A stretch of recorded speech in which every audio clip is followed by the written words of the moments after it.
Muy buenas tardes, tengan todos ustedes una emisión más de Conversando con Orfe, edición 78. Yo me siento muy contento porque hoy tenemos un gran abogado, una gran persona, un gran profesionista profesional, por supuesto, defensor, asesor fiscal, tiene su propio despacho, no necesitamos grandes credenciales para hablar con don Augusto Fernández Zagardi, que además de contar con su amistad, siempre muy generosamente nos explica, nos habla de temas tan complicados como este, no será la excepción. La verdad es que no le hemos entrado porque hemos estado esperando este conversatorio, pero que hemos planeado con mucho cariño y además con el mejor pedazo de abogado, que miembro del salón, por supuesto, del fiscalista, galardonado de nuestra fundación, aliado estratégico, una gran personalidad en el ámbito fiscal, que por supuesto, ya sé que no le gusta que luego lo presente con estas credenciales, pero no conozco otras. No conozco otras y la verdad es que tengo su currículum y no necesita, la verdad, tiene todas las credenciales.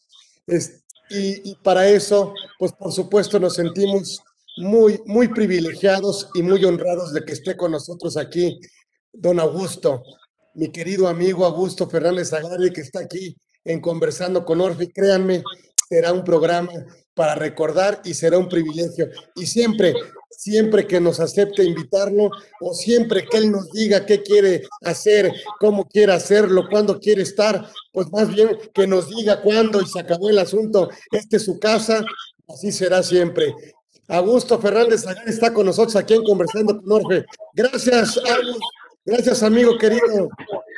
Gracias a ti, mi estimado Carlos, por la presentación inmerecida, pero gracias por la invitación para venir a platicar de un tema novedoso que fue publicado en esta reforma para 2022 en el Código Fiscal de la Federación, Carlos.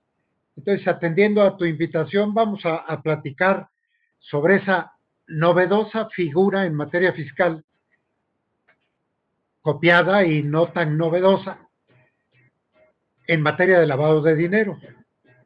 Aquí, mira, lo que pretendo hacer, Carlos, y a ver si nos sale bien. Pretendo primero pasar unas filminas, 5, 6, solo para explicar lo que está en el texto de la ley. Y después de esa explicación, entonces pasamos a los comentarios. Comentarios que creo que son válidos y que pueden ser ilustrativos. Como estoy cierto, todos tus participantes son fiscalistas y en consecuencia siempre es muy retador venir a platicar con tu gente, en virtud de que son expertos fiscales todos y desde luego empezando por ti, Carlitos. Entonces veamos si esto les resulta ilustrativo o solamente repetitivo de lo que todo mundo sabe. Entonces veo, por ejemplo, a mucha gente conocida aquí en la pantalla, veo a Jaime Hernández, veo a Juanito de Aranda. Pues muchas gracias por estar gastando un poco de su tiempo por aquí, pero creo que puede ser muy interesante la retroalimentación si fuera necesario. Entonces, vamos a comentar esta figura que se llama el beneficiario controlador y que, como les decía desde un inicio, es una figura que viene contemplada ya en la ley antilavado, la FIORPI, y viene descrita en los mismos términos que la FIORPI, solo con algunos aditamentos para hacerla, sin lograrlo, como si fuera una figura fiscal. El beneficiario controlador en el Código Fiscal de la Federación, a mi juicio, no es una figura fiscal, es una figura anti-lavado de dinero. Pero vamos primero a pasar al texto de la ley, que como ustedes saben, está en el Código Fiscal, en los artículos 32b, ter, quater, quinquies, y en las reglas publicadas el 27 de diciembre del año pasado, en la resolución miscelánea fiscal, las reglas 2.8, 1.20 hasta la 23. Vamos pues a pasar unas filminas para que nos ayude a llevar la plática. Tenemos ahí las filminas, Hugo. Eso, gracias. Ya estamos llegando. Ya estamos. Bien. Decíamos que esta nueva figura que se llama beneficiario controlador se encuentra contemplada pues en los artículos 32b ter, quater, quinquies.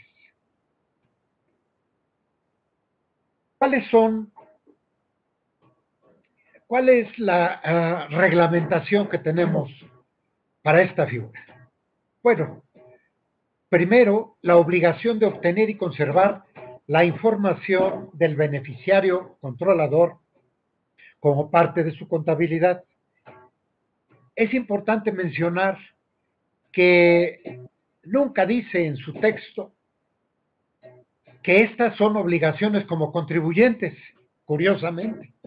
Y sin embargo, nosotros pensamos que por estar en el Código Fiscal de la Federación, pues es una obligación que tienen las personas morales, los fiduciarios, los fideicomitentes, los fideicomisarios, en su carácter de contribuyentes. Sin embargo, no se dice las personas morales, los fiduciarios, los fideicomitentes, los fideicomisarios y desde luego las partes contratantes o integrantes de cualquier figura jurídica tienen la obligación de obtener y conservar la información de este beneficiario controlador como parte de su contabilidad y no importa que éste sea nacional o extranjero. Tenemos la obligación de informar respecto de este beneficiario a las autoridades fiscales nacionales cuando nos lo requiera. Esto significa que no tenemos que mandar la información a la autoridad fiscal, sino hasta que nos la requiera. Lo curioso también de este tema es de que no solo los entes que acabo de relacionar, sino también están obligados a rendir la información los terceros relacionados con quienes acabo de mencionar. Y esto es una circunstancia un tanto extraña, porque un tercero relacionado con una persona moral, con un fideicomiso, fideicomitente, fiduciaria, fideicomisarios, pues es muy amplio, es muy impreciso. Pueden ser los clientes, los empleados, los vecinos, los familiares.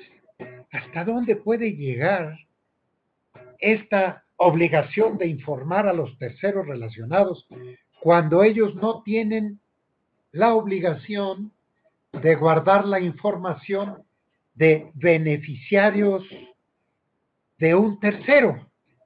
Sin embargo, por eso les digo, es interesante mencionar que puede solicitarle el fisco hasta a los terceros la información del beneficiario controlado. Ahora, también las autoridades fiscales extranjeras, y entiendo que por conducto del SAT, se puede informar. Ahora bien, ¿por qué insisto por conducto del SAT? Porque vamos a pensar que a tu servidor me llegue a mí una solicitud de información de Estados Unidos o de España para que les informe yo de mi beneficiario controlador. No estoy obligado a dar la información porque las autoridades a las cuales debo sujeción legal son a las autoridades nacionales. Nada me obliga a dar informes a las autoridades fiscales extranjeras. Pero si me lo pide el SAT por su conducto, sí estoy obligado. Pero miren lo curioso, solo para fines fiscales. Si lo que está aconteciendo en el extranjero, en España o en Estados Unidos, es una investigación por lavado de dinero o por persecución de algún delito o de alguna conducta ilícita, bueno, no pueden pedirla, porque solo es para fines fiscales, según el artículo 69 del Código Fiscal de la Federación. Y sin embargo marca una excepción. Para fines diferentes pueden solicitar la información siempre y cuando esté contemplado en el tratado preciso de intercambio de información. Si no está prevista la investigación de delitos o cualquier otro fin diferente al fiscal, ya sea con España o con Estados Unidos o cualquier país solicitante, no hay obligación de rendir la información. Uno de los temas más importantes y más complejos del tema del beneficiario controlador es su determinación. ¿Cómo sé cuál es el beneficiario controlador de una persona moral? O de un fideicomiso. O de una figura jurídica creada en México o en el extranjero. ¿Cómo puedo determinarlo? Pues vienen ciertas reglas en el artículo 32b, en el Quater, del Código Fiscal de la Federación. E incluso aquí se relaciona con el artículo 3º, fracción 3ª, de la Ley Mexicana Antilavado.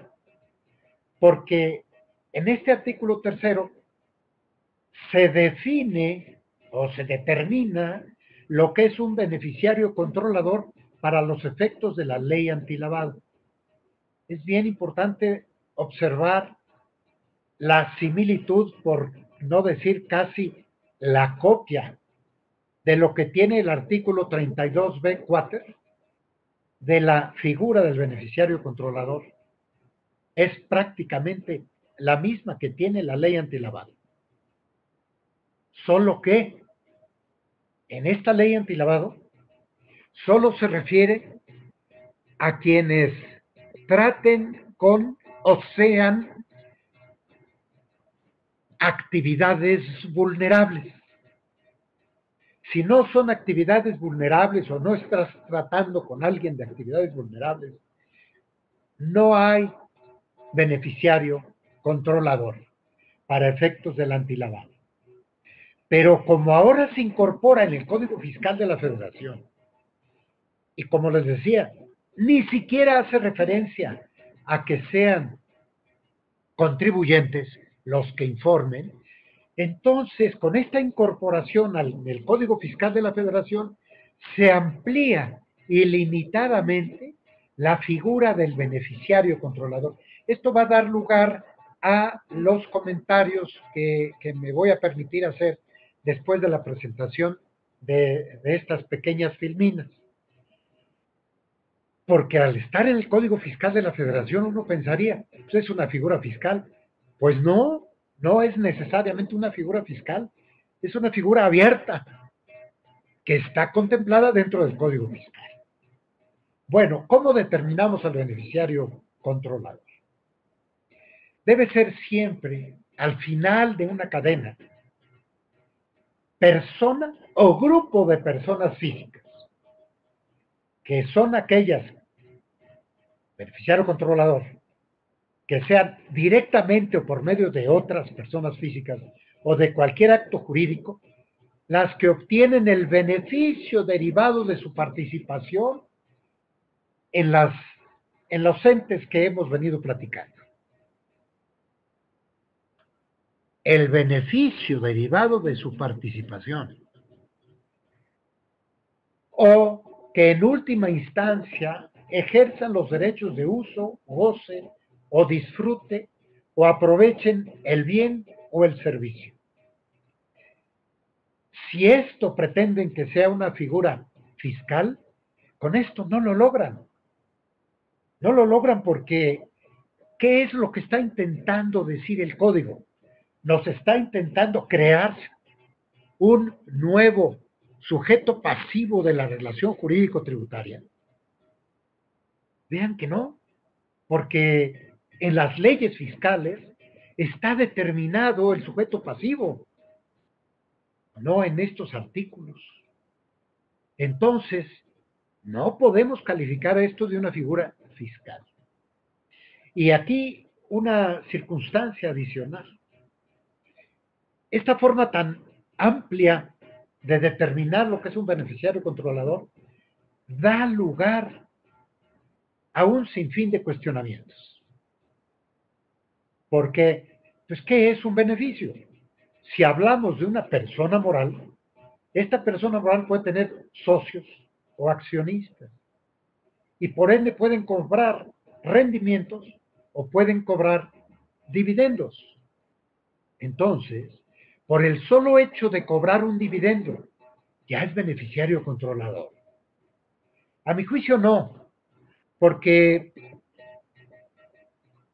eso sería solo para identificar a un beneficiario, pero para integrar a un beneficiario controlador, o sea, en su nombre completo, beneficiario controlador, no solo beneficiario controlador, nombre y apellidos, entonces sí estaríamos en presencia de el beneficio que obtenga el que tenga mayor número de acciones o partes sociales. Aquel socio o accionista que tenga el 1% es beneficiario en el cobro de los dividendos o en el de los rendimientos, pero eso no lo hace controlador.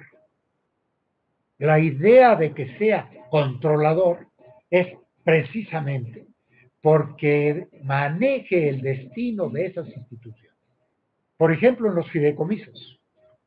Los fideicomisos no necesariamente generan rendimientos. Hay fideicomisos de múltiples fines, pero hay fideicomisos dentro de esos fines, como los administradores de patrimonios, como los que rentan inmuebles, como los que venden inmuebles, inclusive con actividades empresariales. Aquel que cobre un beneficio del fideicomiso ya debe ser identificado como beneficiario controlador. No, debe controlar el fideicomiso. Si no, no tiene el nombre y el apellido de beneficiario controlador. Entiendo que esto pueda dar lugar a un sinfín de cuestionamientos. Sin embargo, lo hago notar solo porque muy grandes amigos míos tienen una opinión diferente a la que yo estoy manifestando aquí. Y dicen, son tan altas las multas para aquel que no identifique al beneficiario controlador, que yo no me la juego. Y aunque sea el 1% del dividendo que cobre este socio, yo voy a decir que él junto con los demás socios o los demás accionistas es un beneficiario controlador. Bueno, yo respeto el punto de vista de los profesionales que tienen sin embargo, no participo de él. Ahora bien, si no se está en presencia de beneficios, cuando menos económicos, sí debe ser beneficiario controlador aquel que en última instancia ejerce los derechos de uso, goce o disfrute, aproveche el bien o el servicio. Esta circunstancia que puede perfilarse como para descubrir a un lavador de dinero no sirve para descubrir a un sujeto pasivo de la relación tributaria. Porque, por ejemplo, para el IVA nos dice cuándo se causa, por qué actividades. Y miren, son todas estas actividades que están aquí. Los derechos de uso, los de goce, disfrute, aprovechamiento del bien o el servicio, están contempladas en la ley del IVA. Y desde luego, si generan ingresos, está contemplado en la ley del impuesto sobre la renta y en su caso en el IESPI. Entonces, esta ley no puede ser, este concepto de beneficiario controlador, yo no lo veo como fiscal. Ahora bien, si eso en forma directa no nos lleva al beneficiario controlador, debemos determinar la forma indirecta de que estemos en presencia de esta figura. Y aquí nos dice el propio artículo 32 que lo encontramos en aquel que ejerza el control por titularidad de valores, contratos o cualquier acto jurídico. Es, como pueden ver ustedes, muy amplio, demasiado amplio, ilimitado, para poder llegar a determinar a esta figura. Ahora, ¿dónde hay control? Pues cuando tenga, por decisiones, en la asamblea pueda sustituir o nombrar a consejeros o administradores. Y si no está en el inciso A, pues entonces cuando detente más del 15% del capital social. Y si tampoco está aquí, bueno, cuando dirige la administración, las estrategias o las políticas de la empresa.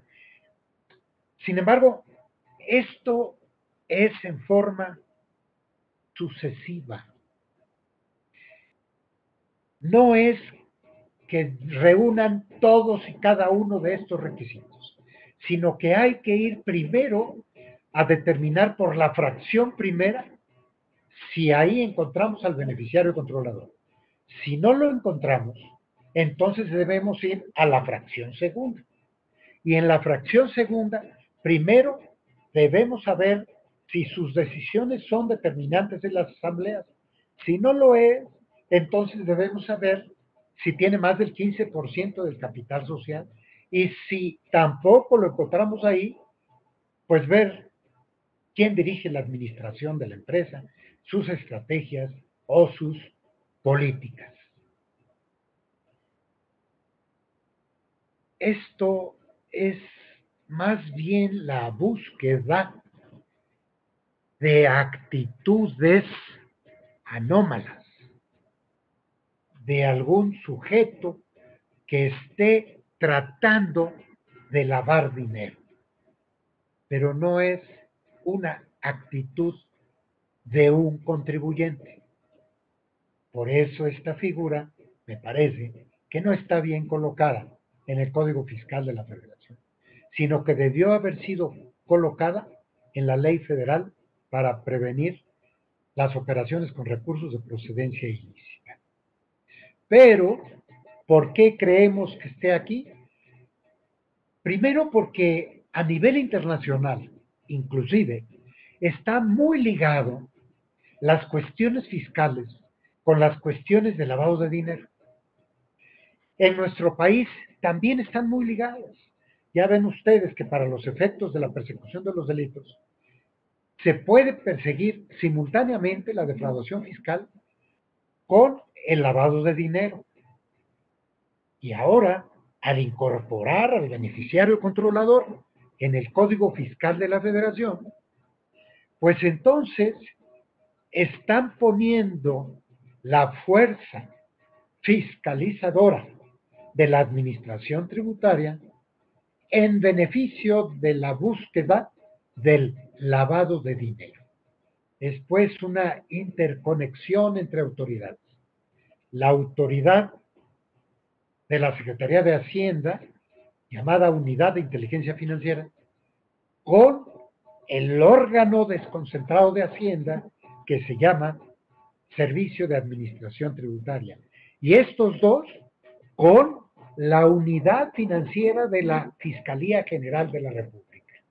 Entonces, esta estas investigaciones y esta figura del beneficiario y controlador no es tanto para buscar una figura fiscal, es para buscar una conducta ilícita. Ahora, y cuando no encontramos en forma directa al beneficiario controlador, ¿qué debemos hacer? Pues nos vamos a la regla miscelánea fiscal, la 2.8.1.20, que nos dice que debemos buscar una cadena de titularidad, es decir, el supuesto en el que se ostente la propiedad indirecta a través de las personas morales. Sigue siendo muy amplio. Hay que buscar la cadena de titularidad. ¿Y qué sucede si la persona moral tiene socios extranjeros? ¿Hasta dónde puede llegar? Una persona moral en México que tiene accionistas extranjeros no necesariamente sabe lo que hay atrás de los accionistas extranjeros. Y no es posible que se le obligue por la vía administrativa a confesar quiénes están atrás. No lo puede saber. Imagínense ustedes un fondo de pensiones extranjero que sea accionista de una persona moral mexicana. ¿Quiénes están atrás de un fondo de inversión que sea propiedad de un fondo de pensiones extranjero? Pues difícil, ¿no? Yo supongo que no podemos ir como obligados a informar más allá de lo que tenemos posibilidad de hacer. La cadena de titularidad la rompe la frontera. En todo caso, será el fisco mexicano, mediante los tratados o los acuerdos o los convenios para intercambio de información, ya sea a petición o automática, que pueda acudir a las autoridades fiscales extranjeras para solicitar la culminación de la cadena de titularidad. Y lo mismo la cadena de control. En los casos en que el beneficiario controlador lo sea por medios distintos a la propiedad. ¿A qué se le llama cadena de control? Pues es el supuesto en que se ejerce el control indirectamente a través de personas morales, fideicomisos o cualquier otra figura jurídica. Vuelvo al tema, compañeros, de la determinación del sujeto pasivo de la relación jurídica tributaria. Ni la cadena de titularidad ni la cadena de control son figuras que nos permitan arribar a la determinación del sujeto pasivo de la relación jurídico-tributaria. Lo tienen las propias leyes. Observemos el artículo 4A del impuesto sobre la renta, 4B del impuesto sobre la renta, o el propio 205 de la misma ley. Ahí hay reglas para llegar a la determinación de un sujeto pasivo cuando es extranjero. ¿Para qué necesitamos la cadena de titularidad o la cadena de control que está mencionada en esta regla miscelánea fiscal y que tiene relación con los artículos 32B, ter, quater o quinquis? Pues no la tiene. Con las propias reglas de la ley del impuesto sobre la renta, podemos aterrizar en nuestro socio extranjero. Ahora, si no se puede identificar con estas reglas al controlador indirecto, entonces, ojo, será el administrador único o cada miembro del consejo de administración será calificado como beneficiario controlador. La pregunta es, ya tenemos al beneficiario controlador, incluso en cada miembro del consejo de administración, si no hay un administrador único. ¿De qué sirvió? Hay que informarlo. Y nada más. La frontera rompió la cadena de titularidad, rompió la cadena de control. Bueno, pues queda el administrador único o cada miembro del consejo de administración. Se informará que él es el beneficiario controlador el tema está en que el fisco ya tiene esos datos. Pero bueno, ahora nos está pidiendo que concentremos estos datos en la figura novedosa del beneficiario controlador, pero si él quisiera, pudiera acudir al Registro Federal de Contribuyentes y por ende a los informes que tenemos que dar conforme al artículo 27 para llegar a la figura, pues, del beneficiario controlador sin necesidad de tenerlo concentrado en una sola. Lo que sucede es que, según dice la exposición de motivos por parte del Ejecutivo, que se encuentra México obligado a dar estas informaciones por virtud de las reglas o de las recomendaciones del Grupo de Acción Financiera Internacional. Y cuando tocamos ese tema, entonces decimos, no era fiscal, es antilavado. Pero bueno, utilizar la fuerza fiscalizadora de la autoridad fiscal, pues es lo que quieren hacer. Incluso México, por formar parte de instituciones internacionales, como es el caso de la OCDE, y por ende las reuniones de la transparencia internacional, pues México está obligado a rendir informes que le pidan tanto el GAFI como la OCDE, porque México va a ser evaluado respecto de su cumplimiento en las áreas de transparencia. Bueno, esta nueva figura pudo haber sido informada por parte del fisco con base en el artículo 27 del Código Fiscal de la Federación, que tiene el registro de los socios, accionistas, y que están obligados a informar, y no solo socios nacionales, sino también los socios del extranjero. También las fiduciarias estaban obligadas a informar. No sé por qué el fisco vio la necesidad de hacer un control fiscal. A mi juicio, esta norma debió haber formado parte de la Ley Federal de Prevención de las Operaciones con Recursos de Procedencia Ilícita. Ahí regular lo que ahora se intenta en la materia fiscal. Insisto, se entiende por la relación estrecha a nivel internacional que existe en la búsqueda, en la persecución del lavado de dinero entre las autoridades fiscales y las autoridades penales que persiguen el lavado de dinero, que afectan tanto a los sistemas financieros de los países. Pero cada lugar, cada institución debe estar en su lugar.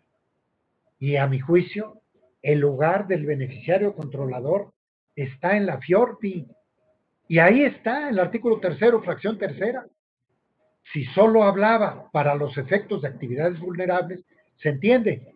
Pero ahora, por estar en el Código Fiscal, es para abarcar todas las actividades económicas. Lo hubieran podido hacer en el FIORPI. Y hubiera sido, desde un punto de vista de técnica legislativa, a mi juicio, mejor. El SAT ya tiene, desde que empezó la ley de la FIORPI, tiene facultades para prestarle auxilio a las autoridades que persiguen el lavado de dinero. Parece ser que con la creación del beneficiario controlador, le dan mayor precisión al ejercicio de la facultad del fisco. Sin embargo, no es una figura fiscal. Me hago estas preguntas. ¿La figura del beneficiario controlador es una figura fiscal solo por estar en el Código Fiscal? La determinación de sujetos pasivos de la relación jurídico-tributaria se consigue mediante la figura del beneficiario controlador, o la incorporación en el Código Fiscal solo obedece a un fin extrafiscal de identificar a sujetos que posiblemente realicen operaciones con recursos de procedencia ilícita. Si esto último es lo relevante, ¿por qué no se optó por modificar la ley del FIORPI y hacer extensivo el marco regulatorio de esta ley y no solo contemplar el caso de las actividades vulnerables? Y tan tiene el origen antilavado de dinero que los, los dispositivos a los que nos hemos venido refiriendo dicen que para interpretación de estos artículos se debe estar a las recomendaciones del GAFI, del Grupo de Acción Financiera Internacional. Por ende, cada vez que se aplique estos artículos, no se interpretará con base en el artículo 5º, sino con base en las recomendaciones del GAFI. ¿Qué nos dice la recomendación 24 y la recomendación 25? La recomendación 24 es para los efectos de la transparencia del beneficiario final de las personas morales o jurídicas, como también se les conoce en otras jurisdicciones. Entonces, la recomendación 24 va a servir para interpretar los artículos 32b, ter, quater, quinquies, para cuando se apliquen, no el artículo 5.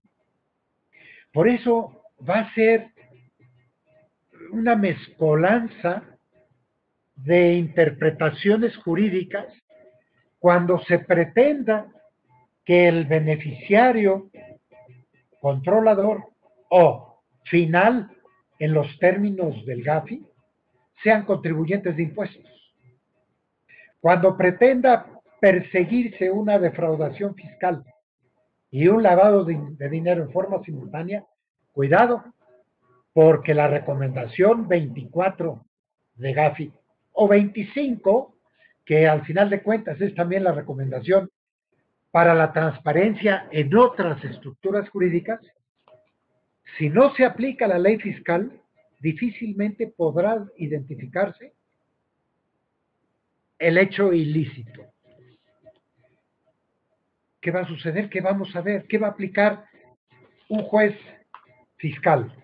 ¿La recomendación 24? ¿La 25? ¿O va a aplicar el artículo 5º del Código Fiscal de la Federación? Y si no estamos hablando de un juez administrativo, fiscal, sino hablamos de un juez penal, ¿qué va a aplicar? Para poder determinar una conducta ilícita, debió haber sido en su momento una defraudación fiscal, una hipótesis. Esta defraudación fiscal no se determina con base en estas recomendaciones, sino con base en el artículo, empezando por el 5º del Código Fiscal de la Federación y las reglas penales de interpretación de los hechos. Bueno, pues entonces vamos a tener una gran mezcla en el ejercicio ya de nuestra profesión. Ahora bien, la OCDE también está dentro de esto, en virtud de que la OCDE lleva a cabo desde hace años su foro global sobre transparencia fiscal.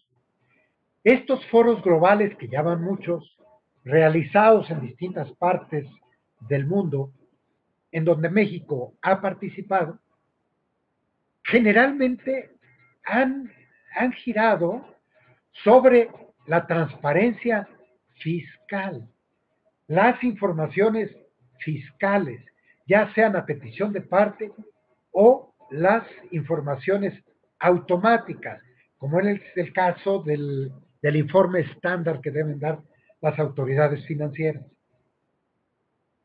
en un grupo, en una junta que tuvo el grupo de los 20, se le ocurrió decir que era muy importante que se tuviera al beneficiario controlador, como el GAFI lo identifica, para los efectos de la transparencia fiscal.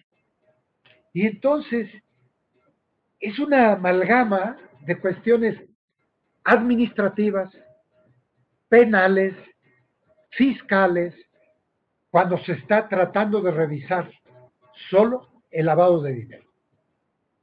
Todo esto me permite a mí concluir que, uno, hay una falta de técnica legislativa. No debía estar en el Código Fiscal de la Federación esta regulación, sino en la Ley Federal de Lavado de Dinero.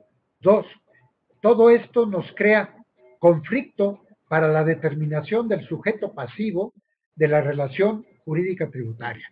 Tres, en la aplicación de las leyes para la determinación de las contribuciones o para la búsqueda del lavado de dinero, va a haber tal cúmulo de disposiciones que puede ser que se equivoque en la fundamentación y motivación la autoridad. Aquí también tiene mucho que ver los tratados para evitar la doble tributación, cuando tienen capítulos especiales para determinar a los sujetos. Cuando nosotros vemos en México los artículos 4A, 4B, tenemos que aplicar los tratados en preferencia a nuestras disposiciones. ¿En qué momento la aplicación de los tratados sirve también para investigar lavado de dinero? Estamos viendo, pues, una imbricación de normas que va a ser muy complejo para las autoridades y para los contribuyentes poder determinar con precisión cuando estemos ante un asunto fiscal o un asunto penal y administrativamente infractor en el lavado de dinero. Entonces, estimado Carlos, en términos generales es lo que yo quería platicar. Es una figura, pues, novedosa para el fiscal, pero no es fiscal. Es una figura contemplada en nuestra ley federal antilavado, pero tiene muchas implicaciones fiscales para la búsqueda de lavado de dinero. En fin, estoy a tus órdenes y a las órdenes de los compañeros para saber si tienen observaciones que me corrijan en todo lo que he platicado o que intercambiemos puntos de vista de lo que ellos ya hayan revisado, Carlos. A tus órdenes. No estamos hablando de un terrorismo fiscal, no. No, no, es para evitar financiamiento al terrorismo. Es preventivo. Sí, así es. Ahí viene el lobo y cuidado Sí. no, porque digo, no sé, no sé si debieran corregirlo y hacerlo bien, derogándolo. Yo creo que no, ¿verdad? Yo creo que no va a suceder eso. Yo creo que debiera estar en la ley federal antilavado. Yo creo que ahí debería estar. No por el hecho de ponerlo en el Código Fiscal, ya tiene una conformación tributaria.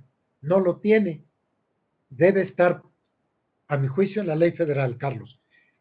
Vamos, sí se vale que se persiga lavado de dinero. El tema es si este es el mecanismo adecuado.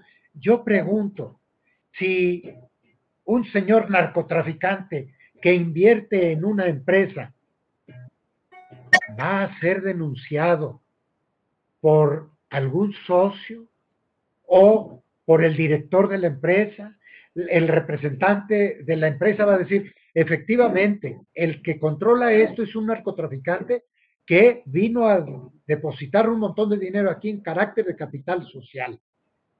Oye, en México, la ley FIORPI a mi juicio, y según su artículo 40, no ha dado no ha conseguido el objetivo de ser una preventora, preventora, ¿sí? De lavado de dinero. Porque hasta donde se sabe, las persecuciones de lavado de dinero en México provienen de denuncias de corte penal o denuncias que vienen de los Estados Unidos. Estados Unidos, sus autoridades financieras, le informan a las autoridades penales mexicanas y ellas acuden a la congelación de cuentas, etcétera. Pero que de esta ley federal antilavado se haya logrado detectar antilavado, yo creo que no. A mi juicio, la parte más efectiva de nuestra ley federal es aquella que prohíbe las operaciones en efectivo. Porque al estar prohibidas, sí evitan que la operación se realice. Y si se realiza, la multa, que son muy altas estas multas, se materializan. Entonces, hay que perseguir al dinero, follow the money. Pero las actividades vulnerables que se describen en el artículo 17 de la FIORTI, yo dudo mucho que puedan prevenir el lavado de dinero. Pero repito, excepto aquellas que hablan de prohibiciones de realizar las operaciones en efectivo. ¿Por qué? Porque los coches no se pueden vender en efectivo. Y estamos hablando de nivel de UMAS en adelante. Tampoco los terrenos, tampoco los inmuebles. Eso sí, para eso sí ha servido esta ley. Pero para detectar lavadores de dinero, créeme, yo no conozco un solo asunto que haya tenido como origen la ley federal. Pero sí conozco muchos asuntos, y los notarios son testigos de esto, que no hay operaciones, no puede haber operaciones en efectivo de adquisición de inmuebles. Esas sí son prohibiciones reales. Ahí sí, prohibir el efectivo impide que haya lavado de dinero. Lo impide y lo sanciona en caso de que no se logre. Por eso, Carlos, yo creo que la búsqueda del lavado debe estar en las áreas competentes y no creo que sea en un código fiscal. Ya me excedí, creo. Tenemos algunas preguntas, ahorita las vemos. Sí, Sí, yo creo que bueno, ya se actualizaron inclusive los umbrales para el tema de antilavado, 772,000 en inmuebles, ok. ¿sí? 617 en vehículos, que es lo que más o menos, y bueno, pues relojes y esas cosas, yo creo que puedes pagarlo en efectivo y que la operación esté permitida arriba de el uso de efectivo, arriba del umbral, entonces ya le prohibiría al que llevara a cabo la actividad, ¿no? Así es. A ver, vamos a ver, porque, ay, es que está súper interesante. A ver, espérame. A ver, allá andamos, dice Mauricio Reina, entonces no lo van a aplicar como sucedió en el 5A del código, que la norma general antielusión. No tiene, a mi juicio, relación. El 5A del Código Fiscal persigue la elusión, efectivamente, de figuras jurídicas para determinar a otra forma jurídica en la que, según el fisco, se debió actuar. Pero el 5A no tiene, a mi juicio, nada que ver con el lavado de dinero. De acuerdo, son actos reales. Al formar parte de la contabilidad, luego entonces hay que tener el beneficiario controlador bien identificado. Ahora ¿Sí? bien, de titularidad y de control provocarían la retroactividad. Yo creo que operaciones a partir de ahora, ¿no? Sí, el beneficiario controlador a partir del 1 de enero de 2022.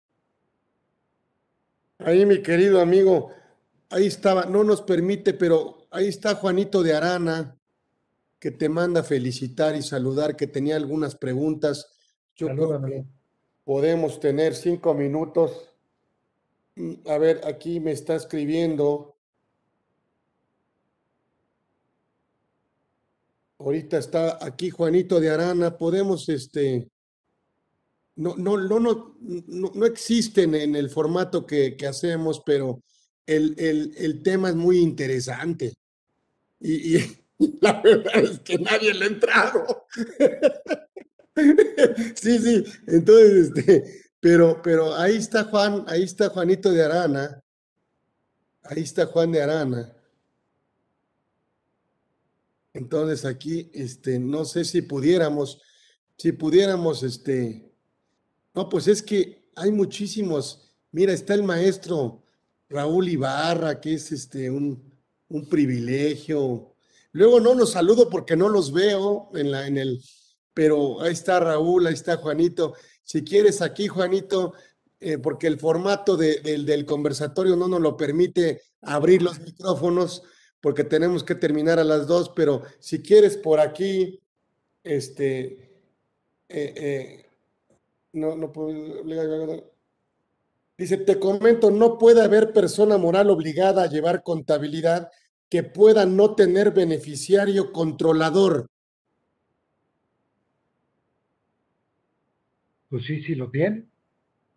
Todos deben tener beneficiario controlador.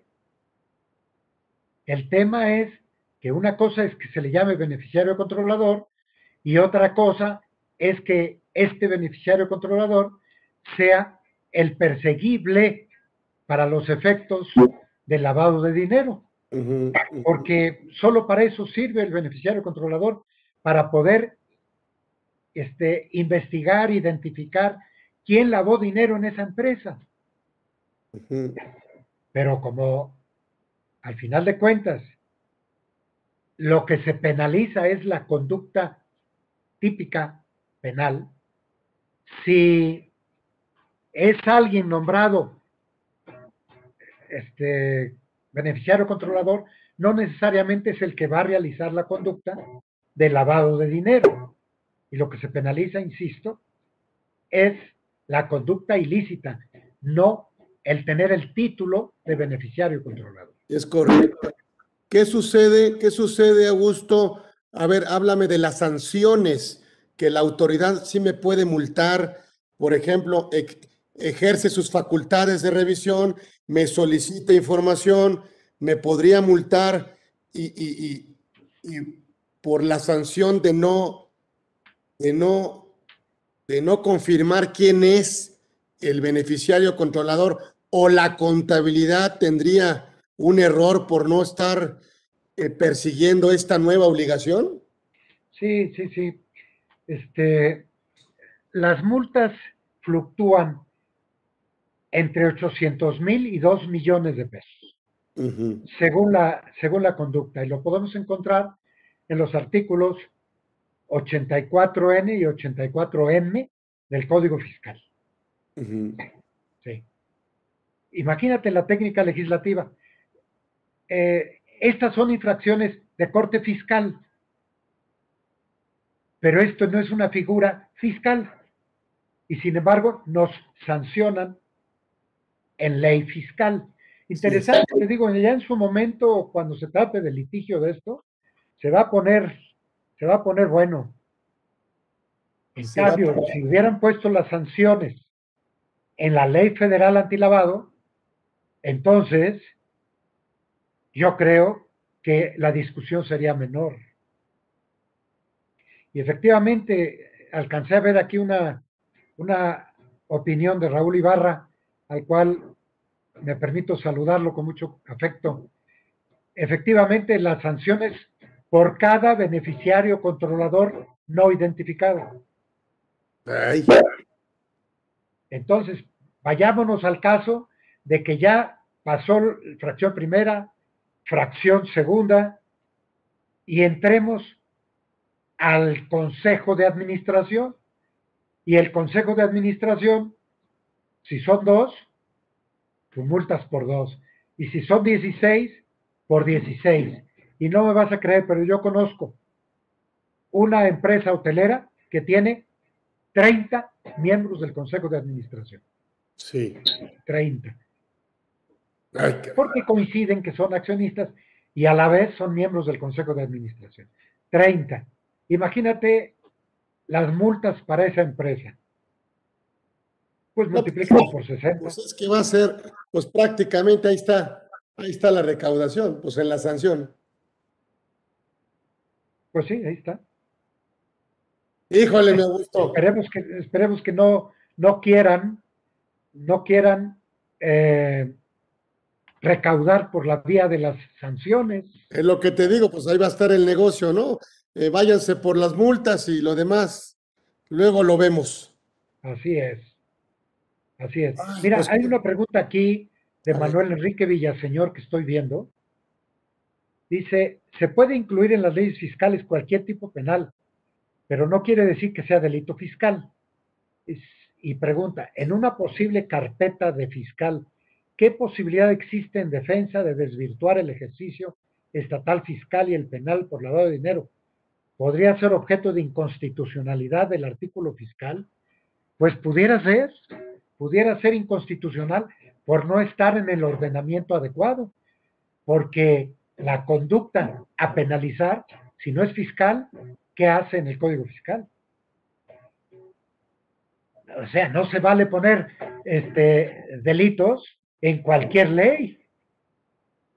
sí, sí, sí, sí, Los sí, sí. delitos fiscales son, en el Código Fiscal de la Federación, delitos especiales por traer consigo agravios al fisco federal.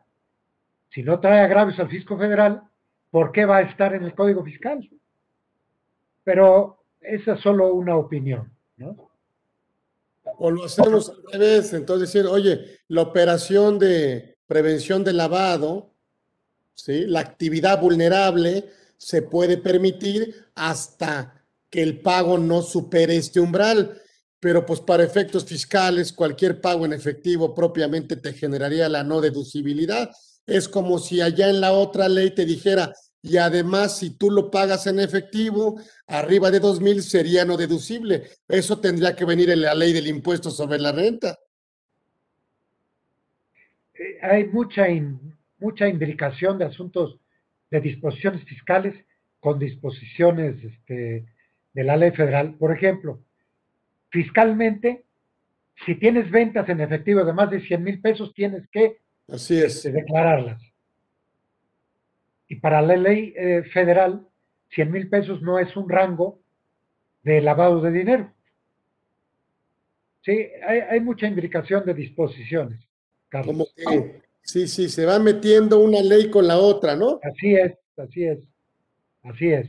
Bueno, pues oye, siempre un agasajo escuchar aquí al maestro Fernández Agardi que estuvo con nosotros. Gran programa, créanme, un Gracias, Carlitos. programazo. ¿Quién mejor? De veras, ¿quién mejor para explicarnos estos temas que están muy complicados, muy complejos, pero que además son, pues sí, la verdad son merecedores de análisis y de estudio y de, bueno, pues propuestas también como una de mejora para también las autoridades, ¿no? También decirles, oigan, podríamos corregir esto, ¿no? Para Así buscando es. siempre darle una mayor certidumbre fiscal al contribuyente. Claro que sí. Y bueno, le damos aquí su reconocimiento, ahí lo tenemos, Hugo. Ya sabemos que, mira, ahí está su reconocimiento aquí al maestro. Muchas gracias, Carlos. Ya tienes ahí tienes muchos ahí, pero como ahora son digitales, ya puedes abrir una carpeta Sí. digital, puedes guardar todo. Oye, ¿no se pueden monetizar? Sí.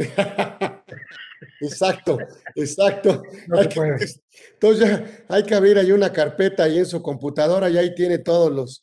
Ya la verdad es que pues ya está por encima este señorón, por eso ya no puede Gracias, Carlos. recibir más reconocimientos, sino al contrario, el reconocimiento se lo damos día a día porque bueno, pues toda la convocatoria y toda la gente que nos va siguiendo y que además pues va siguiendo aquí a los mejores fiscalistas. Gracias, Augusto Fernández Zagardi, el maestro Zagardi, obviamente. Bueno, pues estuvo con Gracias, nosotros. Carlitos. El maestro Augusto estuvo con nosotros aquí en Conversando con Orfe, edición 78. Seguiremos quitándoles el tiempo, seguiremos trayendo a los mejores. Nos vemos próximo miércoles, 1 de la tarde. Todos los miércoles aquí nos van a tener. Si obviamente por las personalidades nos hacen generosamente, nos regalan una horita de su tiempo y todo su conocimiento, su amistad y su talento. Gracias, Augusto Fernández Zagardi. Estuvo con Gracias. nosotros. Saludos a Gracias a todos. todos. Gracias.